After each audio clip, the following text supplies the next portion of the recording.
అందరికీ నమస్కారం. ఈ వీడియోలో తల్లికి వందనం డేట్ అయితే ఫిక్స్ చేశారండి.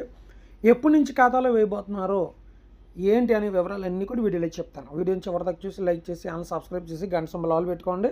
అలాగే వాట్సాప్ ఛానల్లో డిస్క్రిప్షన్లో ఉంది, అందులో జాయిన్ అవ్వండి. కంపల్సరీగా జాయిన్ అవ్వండి. కొన్ని ఇంపార్టెంట్ అప్డేట్స్ అందులో నేను ఇస్తాను. ఓకే, చూడండి, మనకి ఈ మే నెలకు సంబంధించినటువంటి అన్నదాత సుఖీబాబు తల్లికి వందనం విడుదల చేస్తామని తెలియజేయడం జరిగింది.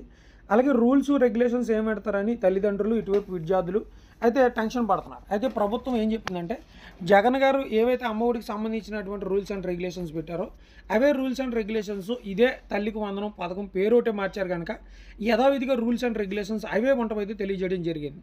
సో ఖచ్చితంగా 75% హాజరు ఉండాలని, అలాగే విద్యార్థి రికగ్నైజ్డ్ స్కూల్లో ఉండాలని, అంటే గవర్నమెంట్ రికగ్నైజ్డ్ స్కూల్స్ ఉంటాయి, కొన్ని అన్రికగ్నైజ్డ్ స్కూల్స్ ఉంటాయి, వాటిలో చదివినందుకు మాత్రం డబ్బులు వేరు. అలాగే ఎవరైతే విద్యార్థిని ఉన్నారో ఇద్దరికి డబ్బులు వేస్తారు కనుక వారిద్దరు కూడా తల్లి యొక్క రేషన్ కార్డులో పేర్లు నమోదు చేసుకుని ఉండాలి.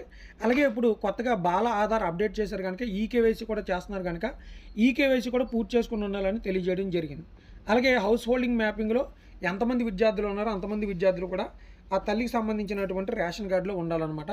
సో తల్లి కూడా తగినటువంటి పత్రాలు ఏవైతే ఉన్నాయో బ్యాంక్ అకౌంటు ఇవన్నీ కూడా సచివాలయంలో అయితే సంబంధిత డేట్ ప్రకటించినప్పుడు అందించాలని తెలియజేయడం జరిగింది. అయితే వీలైతే వీటికి క్యాస్ట్ ఇలాంటి సర్టిఫికేట్ లాంటివి కూడా అడగడం జరుగుతుంది. ఎందుకంటే ఎంతమంది క్యాస్ట్ ఉన్నారో దాన్ని బట్టి డబ్బులు అలొకేట్ చేయడం జరుగుతుంది కనుక క్యాస్ట్ని కూడా రికగ్నైజ్ చేసే అవకాశం అయితే ఉంటుంది. అయితే మనకి ఎప్పుడు విడుదల చేస్తారు అనేది అంటే మే 3వ తేదీన ఈ యొక్క తల్లికి వందనం 15,000 ఎంతమంది విద్యార్థులు అంటే అంతమంది విద్యార్థులకు సంబంధించిన డబ్బులు తల్లి ఖాతాలో అయితే విడుదల చేయడం అయితే జరుగుతుంది. సో ఈ నెలాఖరికల్లా మనకి అప్లికేషన్ విడుదల చేయడం, తల్లిదండ్రుల దగ్గర నుంచి వేలిముద్రలు స్వీకరించడం, తల్లి లేని వారికి గార్డియన్గా తండ్రి కానీ ఎవరైనా వేలిముద్ర లాంటివి సేకరించడం లాంటివి చేస్తారు.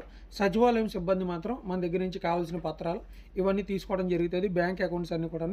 సో అవన్నీ కూడా మనమైతే సిద్ధం చేసుకుందాం. ఈకేవైసీ అనేది ఖచ్చితంగా చేసుకోండి. అంటే ఆధార్ కార్డుకి బ్యాంక్ అకౌంట్కి మొబైల్ నెంబర్ ఇలాంటివన్నీ కూడా చేసుకుని రెడీగా ఉంటే మీకు ఎటువంటి అబ్జెక్షన్ లేకుండా మీ ఖాతాలో డబ్బులు పడటం అయితే జరుగుతుంది అనమాట. సో ఇది వీడియోని లైక్ చేయండి, ఛానల్ సబ్స్క్రైబ్ చేయండి, గంట సింబల్ ఆల్ పెట్టుకొని వాట్సాప్ ఛానల్ జాయిన్ అవ్వండి. Thank you.